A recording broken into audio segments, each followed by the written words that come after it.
ma'am. All right, everyone, switch on your videos. Let's start today's class.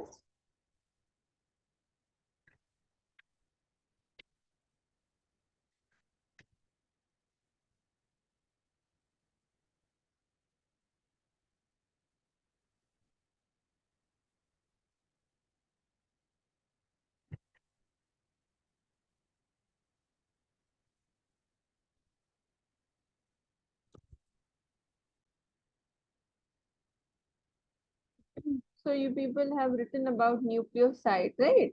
There was nucleotide and all. That's what like you people have to write this particular chart. Now the next topic, since we have discussed almost all of the biomolecules, now the thing that we are going to discuss is the enzymes. How many of you know about enzymes? What are enzymes?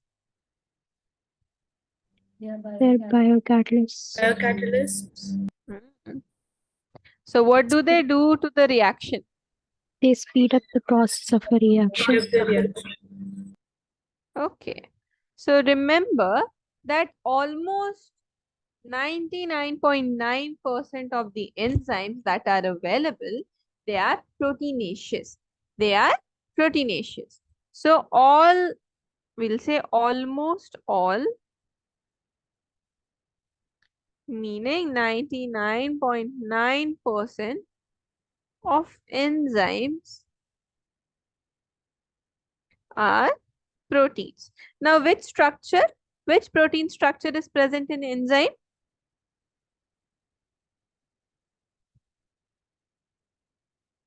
Amino acid sequence, ma'am. Yes. What are you saying? Amino acids. No, no, no. I'm talking about which, yeah, tertiary structure. So they have tertiary structure. Now, do you people know why? Like, first of all, first question, can the enzymes work at a linear, meaning a primary or a secondary structure? Yes or no? Can they work at that?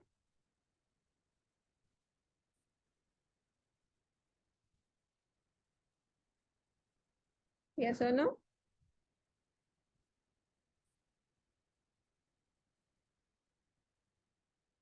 Yes, ma'am. No, they can't. Remember one thing, students, in order for the enzymes to work, meaning to cause the chemical reaction or to increase the rate of the reaction, they have to have a tertiary structure. This is very important. Now, when I talk to you about the tertiary structure, what kind of a structure is the tertiary structure? 3D.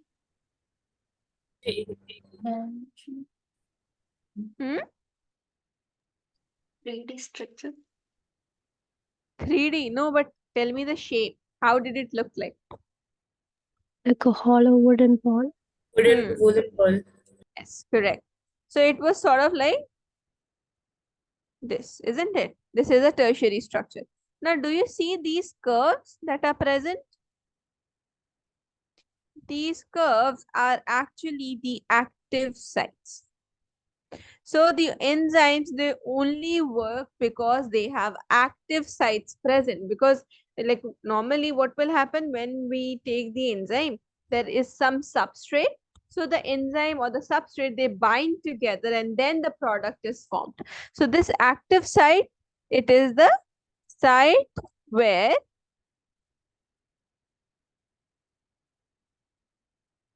the substrate binds. This is very important. The site where the substrate binds is the active site of the enzyme. Now moving forward, see, as I told you that almost all the enzymes, they are proteins. But there are some nucleic acid enzymes. What are the two nucleic acid? Ribonucleic acid and Ribonucleic acid and deoxyribonucleic acid. So, for example, if we talk about ribozyme is there, and also ribonuclease. Ribonuclease. These are the two RNA enzymes, meaning they are the enzymes, meaning they are the nucleic acid that are working like an enzyme, but they are not the protein molecule. Clear? This is the only exception. That is why I said 99.9% they are proteinaceous. This very little tiny amount is the what? It is the nucleic acid enzyme. They are not proteinaceous. Clear? All right. Now see, what happens is that when we talk about a chemical reaction, okay, so there is substrate in the chemical reaction, plus we add the enzyme, because we know that the enzyme acts upon the substrate. So at this point of time, substrate enzyme complex is formed, and then this substrate enzyme complex gets converted into product plus enzymes. So always remember this one particular thing, that the enzymes are not used, or they do not get consumed. They do not get consumed during a chemical reaction. Meaning during the chemical reaction, if you add the enzyme, so this particular enzyme will be responsible for bringing like the product, formation of product and everything. But always remember that the enzyme will always stay intact. Meaning this one, like the amount of enzyme will not get lost or gained. It remains the same. So always remember it, like it does not get consumed during a chemical reaction. This much is clear, students? Ma'am, Yes, ma'am. Yes. ma'am, if they're not getting used, then how can they speed up the reaction? See, they like when you add substrate in a reaction and when you add the enzyme. So the enzyme and the substrate, it forms a complex, meaning it forms a complex together, but this is reversible. Meaning it is not a very strong bonding between them. They have weak bondings. Like their bondings are enough to change the substrate into the product without the enzyme being changed. Meaning enzyme doesn't change, in the enzyme doesn't get used up. It just changes the substrate into the product. And this, like they bind with the substrate with a very light bonds so as to cause the chemical reaction. Is it clear? Yes, ma'am. Now, do you people know that during any reaction, there are certain inorganic catalysts that are used? Can you name any? Like, for example, like biocatalysts or these enzymes, they are present in our body, right? They're present in us humans. And from us only, they have been derived to find out what the function is and everything of that sort. But if you think about the chemistry, normal chemistry, the reactions that we do, there are inorganic catalysts already present in chemistry. Those are chemicals. Those are not enzymes. Okay. So always remember that these two are different things. Now, when we talk about an active site, so we can say that it is the crevice,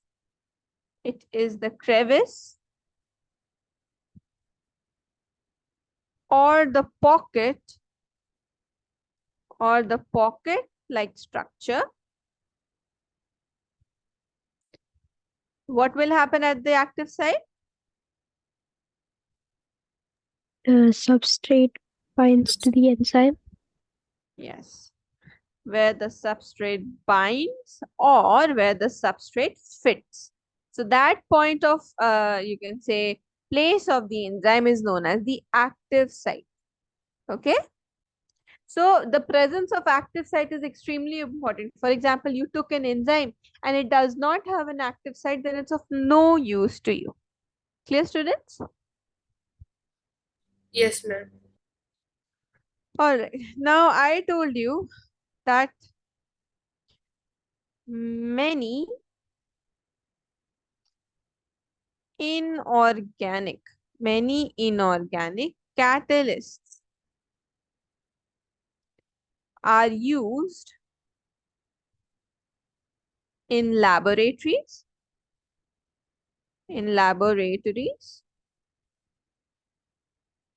for chemical reactions. We do know this very, you can say, factual thing that inorganic catalysts are used. Now, inorganic catalysts meaning they can be a metal, they can be anything, but it is not a biological substance. So many inorganic catalysts, they are used in the lab for the chemical reaction. But when we talk about the enzymes,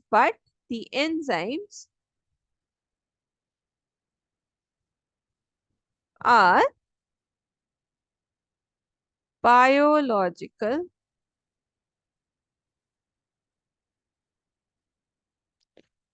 the enzymes are biological, or you can say that it is the organic, meaning natural catalyst. This is a major difference that there is in between them. Clear? Now, apart from that, there are several other differences also, which I'll show you. Just one second. Just one second.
Okay, students, can you see the screen?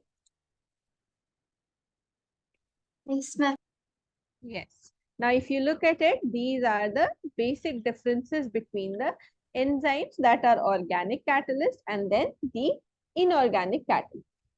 Now, like I told you, inorganic catalysts, they are usually metals and all. So now talking about enzymes, so they are the complexes. Almost all enzymes are proteins and they have a complex molecular organization, meaning their structure is very complex. It's not simple. But when we talk about the inorganic catalysts, they are smaller as compared to the organic catalyst. They are simple, like nickel, palladium, and many a times magnesium, zinc. All of these are inorganic catalysts. Now, the enzymes, they occur in the living cells, obviously. The inorganic catalysts, they do not occur in living cells. Does any living cell have platinum? Imagine if us humans had platinum in our body. People will hunt us. So it's not present in living organisms. Now, an enzyme catalyzes only a specific reaction, meaning The enzymes are highly specific. Highly specific. You can't see the yellow color ones, right?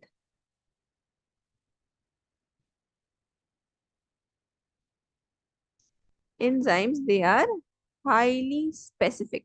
For example, do you people remember from class 10 the enzyme that was used to convert the starch into its components?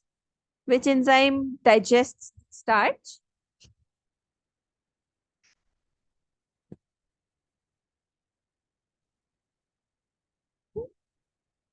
Okay, which enzyme?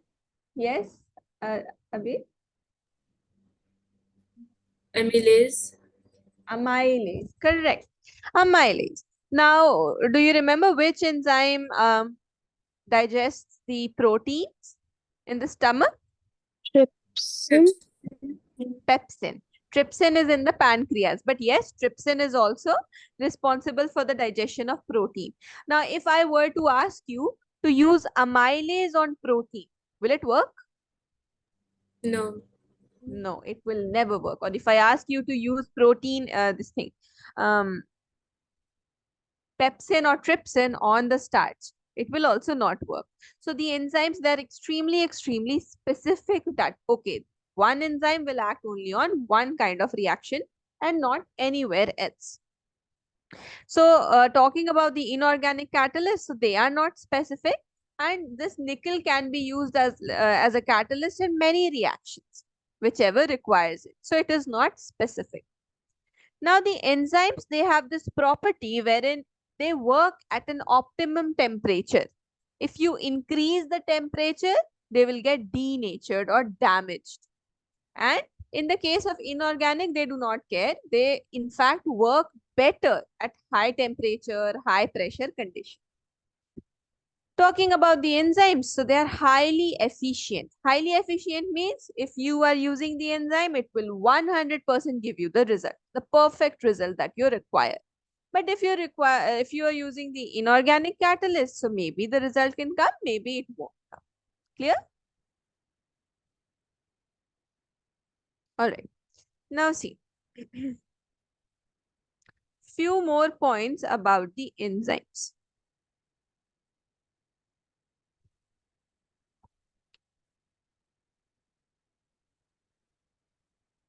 Enzymes work at a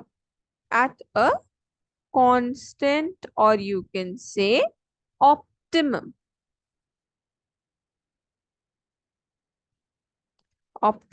pH, concentration, and the most important is the temperature.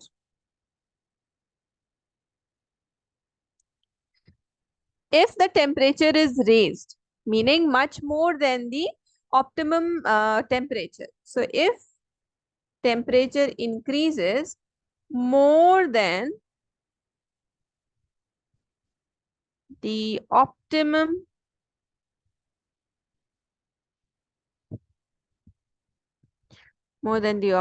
temperature, so in that case, the enzymes will get denatured. They will lose their shape and also they'll get denatured, or you can say that they'll get damaged. This is what there is. Okay, so the first condition wherein if you increase the temperature beyond the optimum temperature, then this will happen. Now, do you think there will be harm if the temperature decreases? No. No, there will be harm if the temperature decreases less than the optimum temperature. Meaning now, for example, if one particular enzyme was supposed to work on 27 degrees Celsius, but you just gave 18 degrees Celsius. So whenever the temperature is less than the optimum temperature, so in that case, the enzyme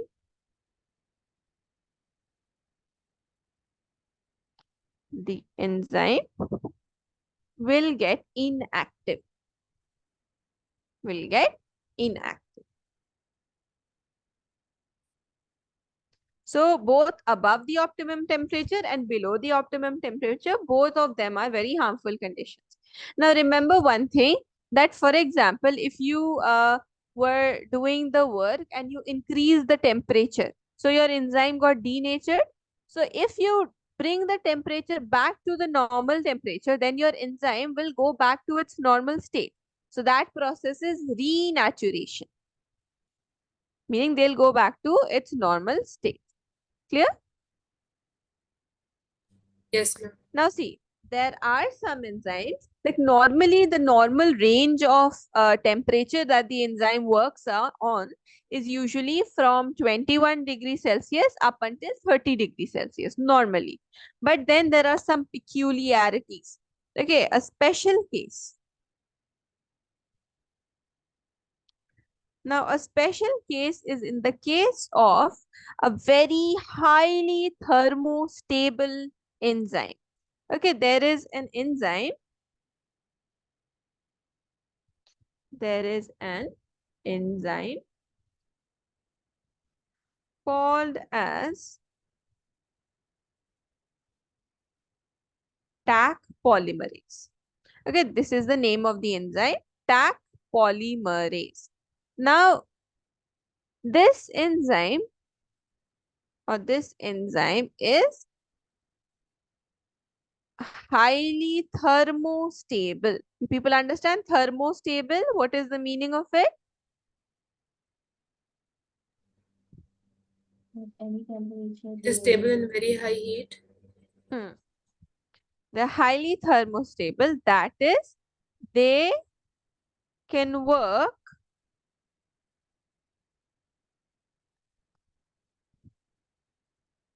at temperatures from at temperatures, wherever I write temp, you people will write temperature. At temperature ranging from, usually it starts from 80 to 90 degree. Imagine how hot it is, right? So it works at very high temperature. Clear this much? Ma'am, do different enzymes have different optimum temperature? Yes, yes.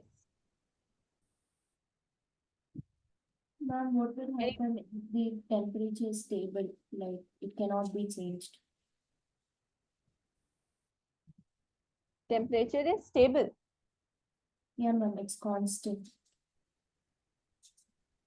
So it will, like, see, all of it depends whether the stable temperature, the constant temperature, how much is it as compared to the optimum temperature.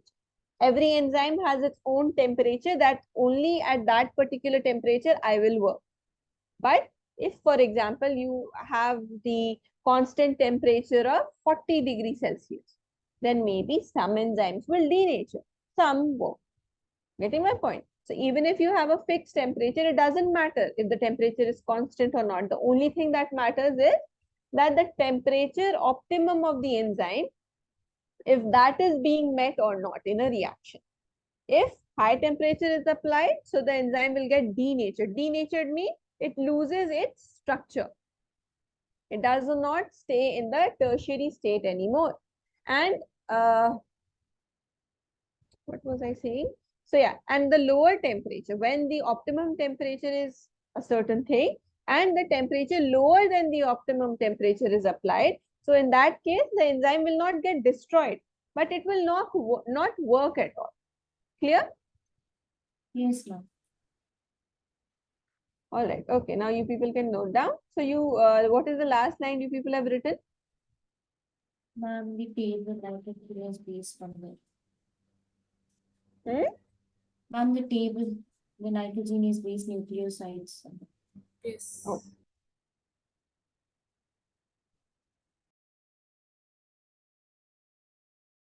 Ma'am, we wrote this. We wrote this, ma'am. Okay. Everyone's done with this? Yes. Yes, ma'am. Okay. Yes, ma'am. Great.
Done, ma'am. ma'am.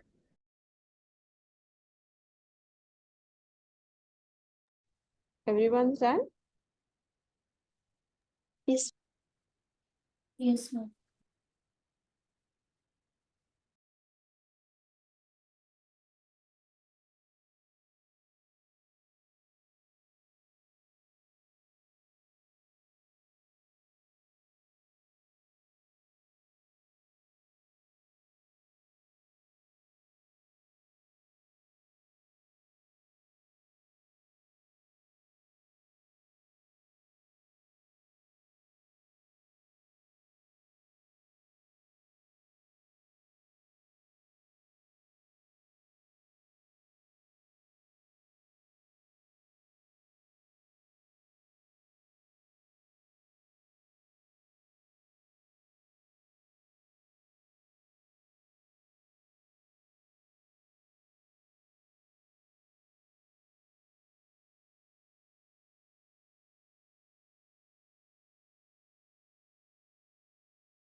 Ma'am, for the substrate enzyme complex, why have we drawn the arrow in the opposite direction as well?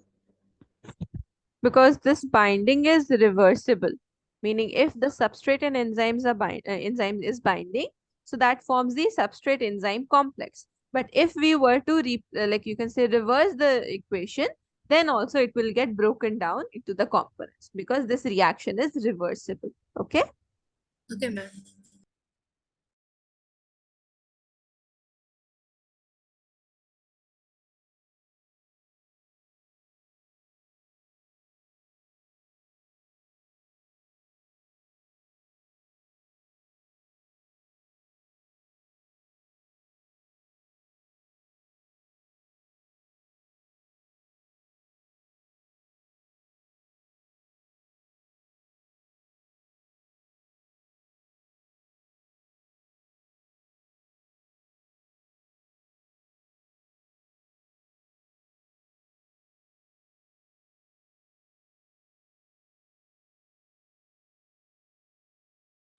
Done, ma'am.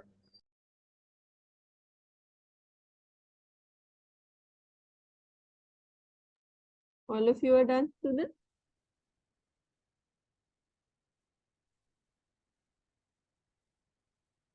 Yes, ma'am.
Done, ma'am.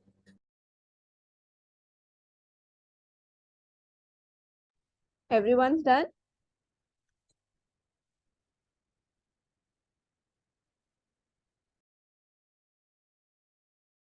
Yes, ma'am.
Done, ma'am.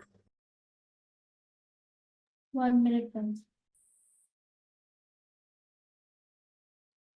So, okay, students, you can take your time. It's all right.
Done, ma'am.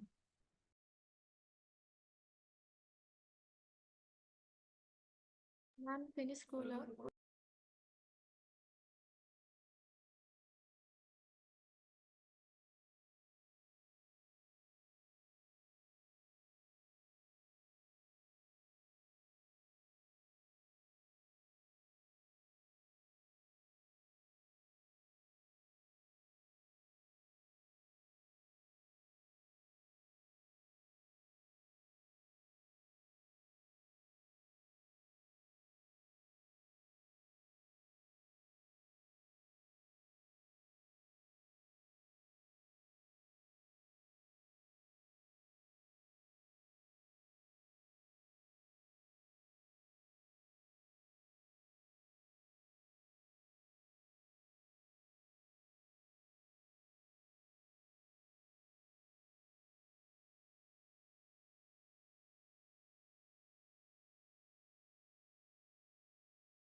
Done, ma'am.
Done, ma'am.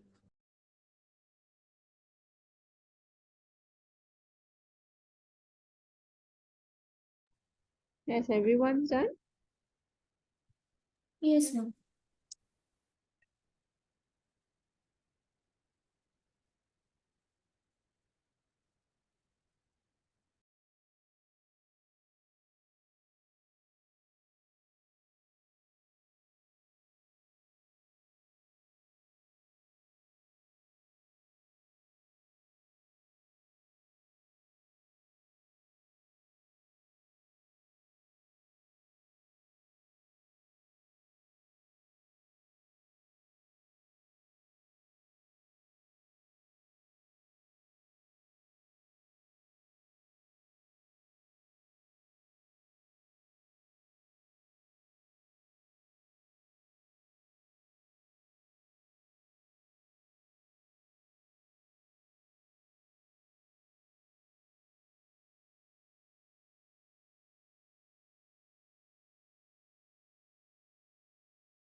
Done, ma'am.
Done, student?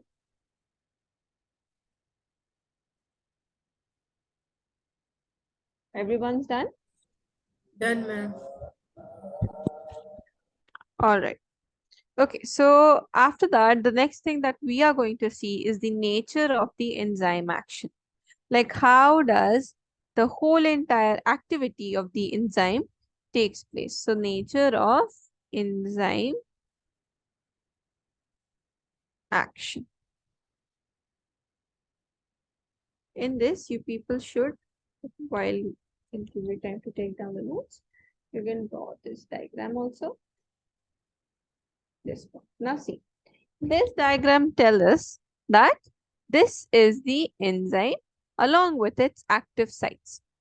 To this enzyme, the substrate, which has a shape complementary to the enzyme. Do you see how the substrate shape, which is sort of like this, it is so perfect to fit into the enzyme shape, which is sort of like this, isn't it? So like I said, all of the, you can say, the components of any reaction, whether it is the enzyme or whether it is the substrate, they will have complementarity in between them. Meaning, because I told you that the enzyme activity is extremely specific, so that is why the shape is also is very specific. So after that, this is the enzyme substrate complex, which will turn into the products that we require. And the enzyme that was used, it will remain unused throughout. This is the basic nature of the enzyme action. Okay, any doubts? Ma'am, can you explain the enzyme active site part? And yeah, wait. See, in the figure, they have shown that the enzyme is in this shape, right? Wherein these particular crevices, these are the active sites, meaning the depressions. Now, have you people played with Lego or blocks? Right? All of you have now, or puzzles also. So when you fit a piece of puzzle into the stencil, it clearly fits there, right? It just fits as if it was made for that. Obviously, it is made for that. Same way, the active sites are just those sites in the enzymes that are specifically made for the substrate to come and get fixed that way. For example, if the enzyme is having two active sites, then the substrate will be having the same configuration so as to come and just fit it, or you can say fit onto the enzyme like this. Okay, so meaning the shape, meaning the substrate is there in the reaction and the enzyme has a complementary shape to the substrate. Clear? And always remember one point, that even after the reaction is completed, the enzyme will not be used. Now, if we talk about the reaction, so just like how we discussed, enzyme along with substrate gives us enzyme substrate complex. Then there is a even shorter time period of enzyme product, because now the substrate has changed into a product, and ultimately it leads to the formation of enzyme plus product. So this is all in all the sum total of the enzymatic reaction that takes place. Now to talk about this particular, you can say, cycle, and to talk about, like, to give language to it, first of all, what happens during the reaction? The substrate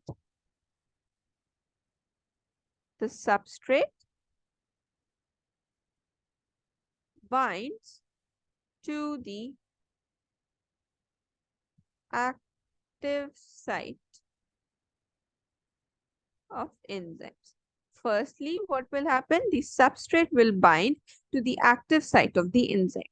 Now, as soon as the substrate will bind, the enzyme will change its shape so that it can perfectly fit with the substrate, meaning it will sort of imagine it as being a blocked system. Okay, so now the binding of substrate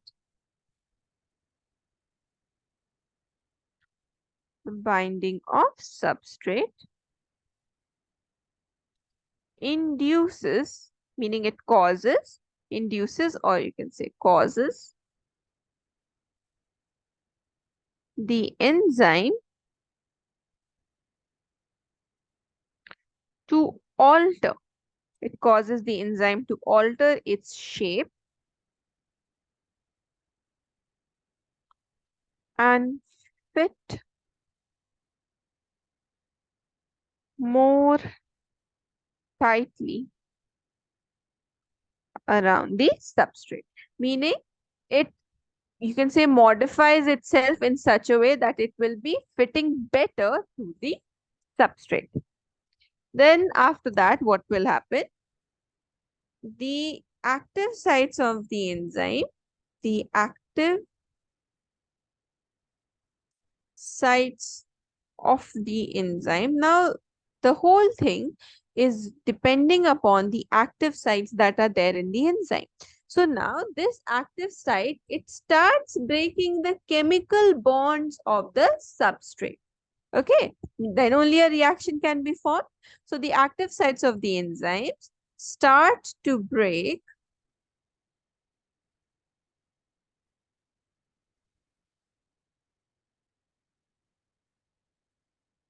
the chemical bonds, because all of the molecules, they do have a chemical bond present in them. So chemical bond of the substrate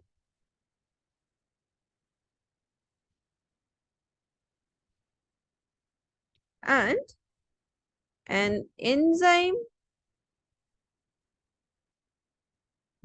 product complex is formed, that is EP.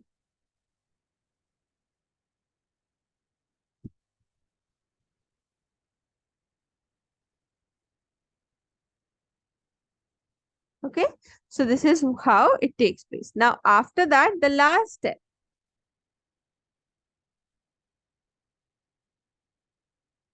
ultimately when the chemical bond is broken, the enzyme product complex is formed. Now the enzyme,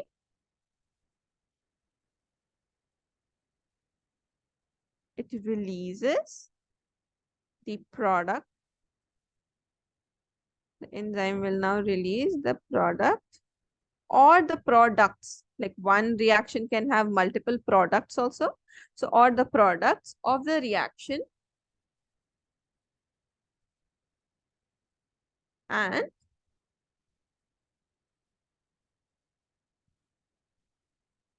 the free enzyme is ready to take up another molecule of substrate. Meaning now the free enzyme, since it has not been used, so it is ready to take up another molecule of substrate. So enzyme mechanism is clear. Whatever you people saw in the diagram, it's just I've written it in the language form. Any doubts up until now, students? No, no. No, no. All right. Now we'll be talking about the factors affecting. Ma'am, Yes. complex substrate which is formed, right? That stays for a long time or it gets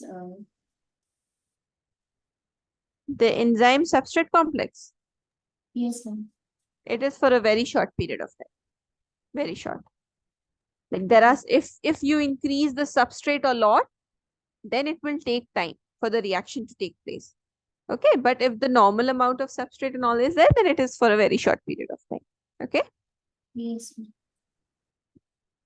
Now see, we know that the enzymes, they have a tertiary structure and they are protein molecules. So obviously there are certain things that affect the activity of the enzyme, out of which the first and the foremost one is the temperature. We know temperature, it has a bad effect, meaning bad and good both. Then the next is hydrogen ion concentration. What do I mean by this? Hydrogen ion concentration. It's just a very complicated version of a very simple thing. What is hydrogen ion concentration? Hydrogen. But what is it? It is like the concentration. So what am I talking about? Hydrogen ion pH. concentration. pH. Correct. is the pH. If I say the amount of hydrogen ion or if I say the pH, it's the same thing. Lastly, there is the concentration of substrate.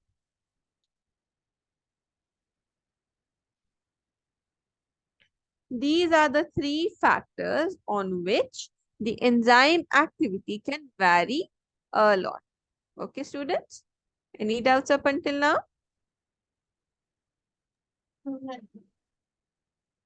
Okay. So the first one that we are going to see is the temperature. Do you people know how to read graphs? All of you know reading graph? Everyone knows? Yes, ma'am.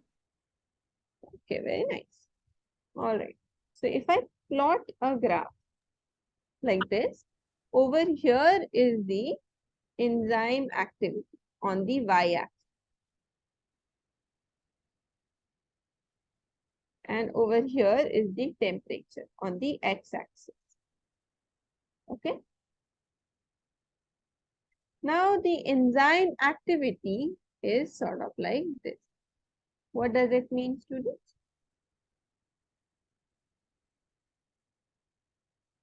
It goes to a maximum temperature and it decreases. Exactly, that is how what happens during the temperature variation if you're checking. For example, if there is the optimum temperature, the enzyme activity will take place perfectly. But slowly, as you keep on increasing the temperature, the enzyme activity will decrease, isn't it? So, as the temperature increases, enzyme activity will decrease. Clear, students? But that's not it. We have many more things to discuss in it. But first, you people note down, please.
Done, ma'am.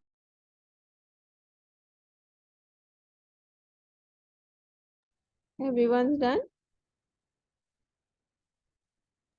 Yes, ma'am.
Done, ma'am.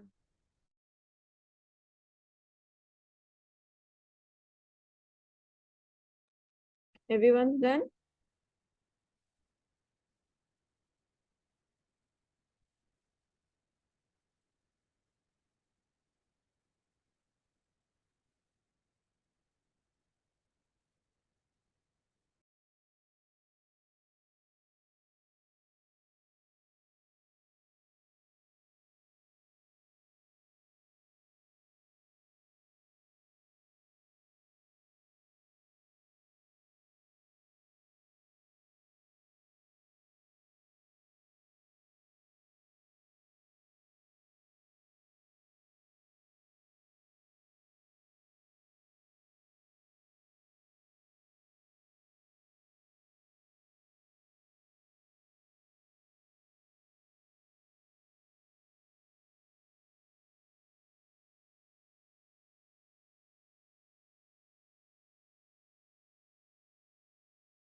Done, ma'am.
Done, ma'am.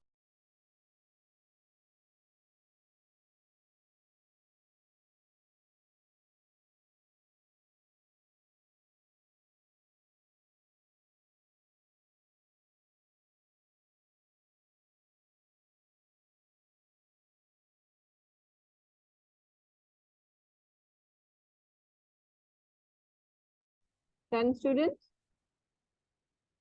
Yes, ma'am.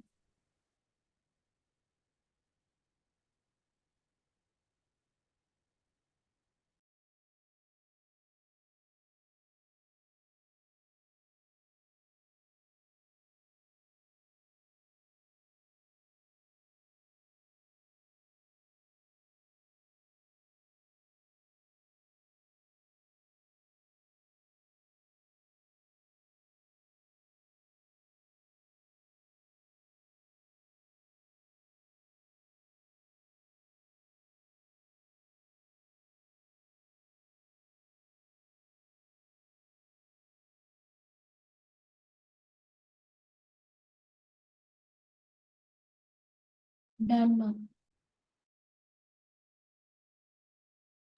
Just a minute, ma'am.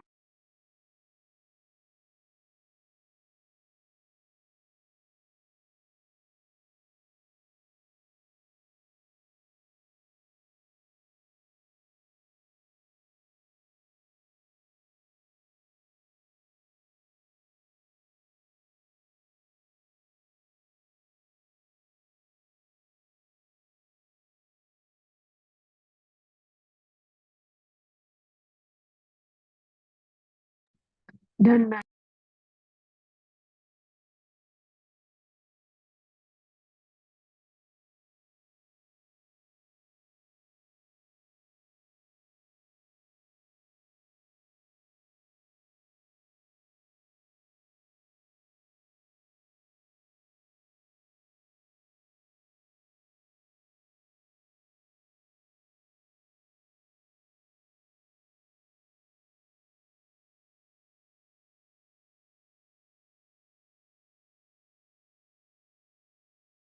Ma'am, can you scroll up?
Done, ma'am.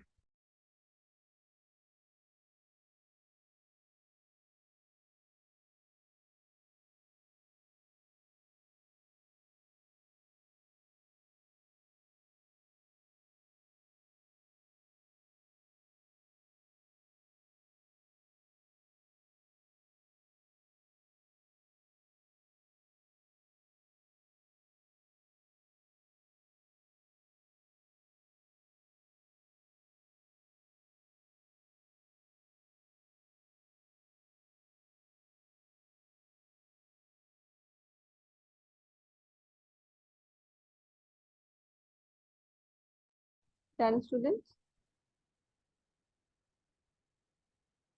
Yes, ma'am. Okay, any doubts up until now?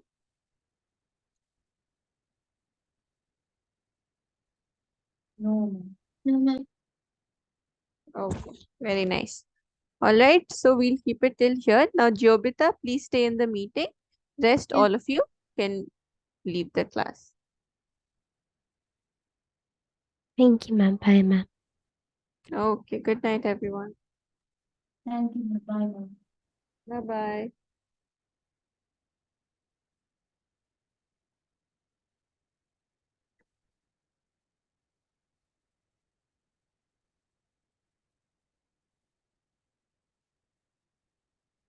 Okay, Jobita, am I audible to you?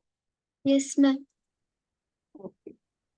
All right, so this is sort of like, like after every class, we'll be doing Viva sessions for all the students. Okay, one by one for everyone.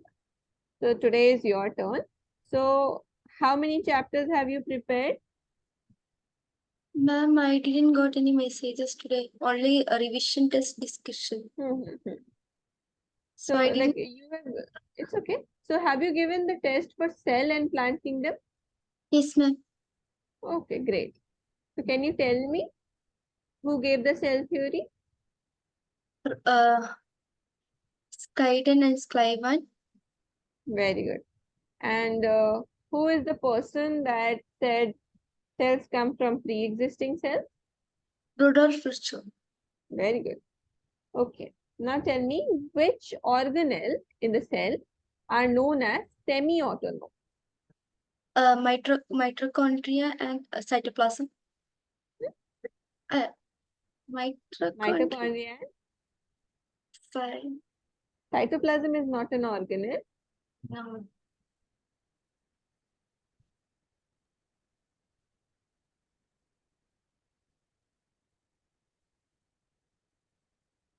Ma'am, 1 minute. You know it. It's present in plants. Ma'am, that.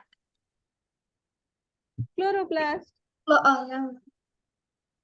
Yes. Okay. So why are they called as semi-autonomous? Because they have two double bound membrane. No. They have They have the duct. double bound membrane. But that's not why they are called as semi-autonomous. Tell me the reason why they are called as semi-autonomous.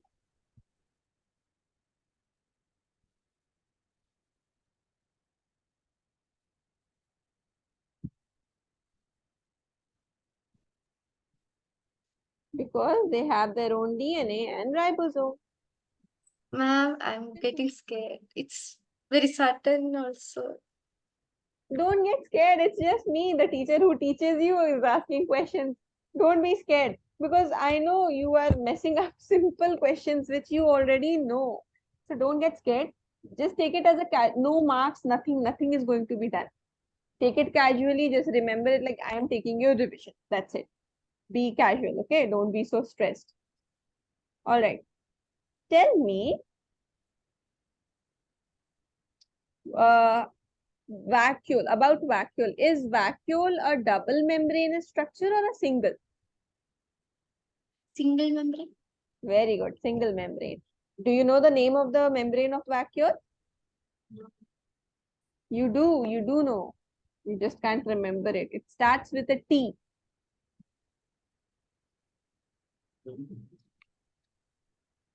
Tonoplast. Didn't you know it? I know it. You did know it. I know that you know. Okay. Then tell me.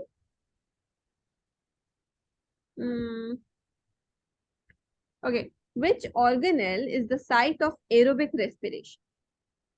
Mitochondria. Very good. And mitochondria also synthesizes something, isn't it? What does it synthesize? Their own DNA. No, no. What do they synthesize? Like, why is mitochondria called Protein. as the power? ATP. Hmm. ATP. What is the full form of ATP? Adenosine triphosphate. Very good. Exactly. Okay. Now tell me, is the cell theory applicable to all the organisms? Or is there any exception? Applicable. Except plants. Hmm? No, it's applicable to everything. It's applicable to all the organisms except for virus. Virus. Okay, why? Because virus, they are not truly living. Okay. Now tell me, which division of the plant kingdom is known as amphibians of the plant?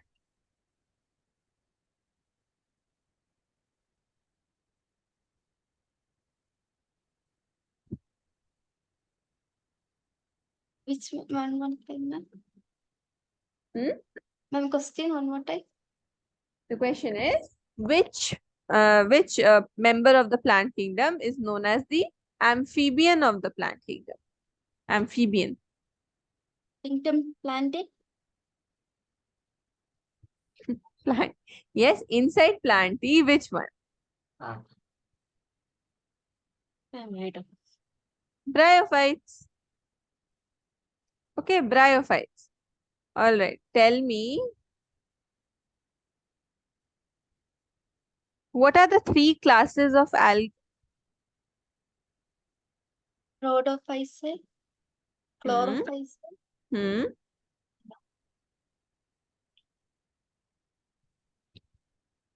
One more is Pheophytes. PFS. Round. Yes. Which one is the red algae? Rhodophyceae. Rhodophytes. Do you remember any example? No. No? Porphyra, Gelidium. Okay. Tell me, what are the two types of angiosperms? Gymnosperms and Two types of angiosperm.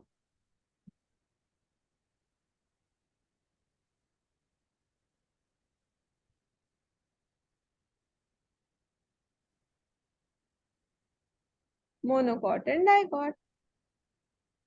ma'am, sorry, ma'am. Planting See, them is hmm? very hard to think. I Every know, I know, I know. It becomes like that when you are on a viva, but when you write, everything yeah, comes naturally, isn't it? Yeah, it happens. It happens. But you have to make it a habit that yes, whatever you know, you can easily teach me also. Okay, make it a habit, not just paper, because your viva will also be taken in school, isn't it? So yeah, be prepared properly. Hmm? ma'am, they told from project they are taking. Oh, from project that take. Uh, Okay.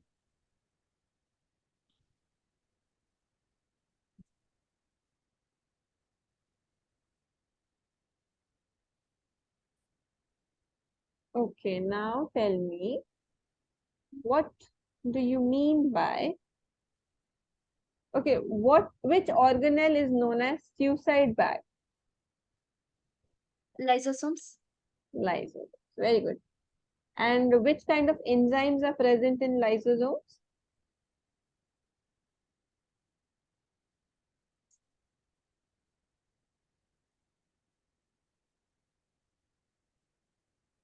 Hydrolytic enzymes. Okay.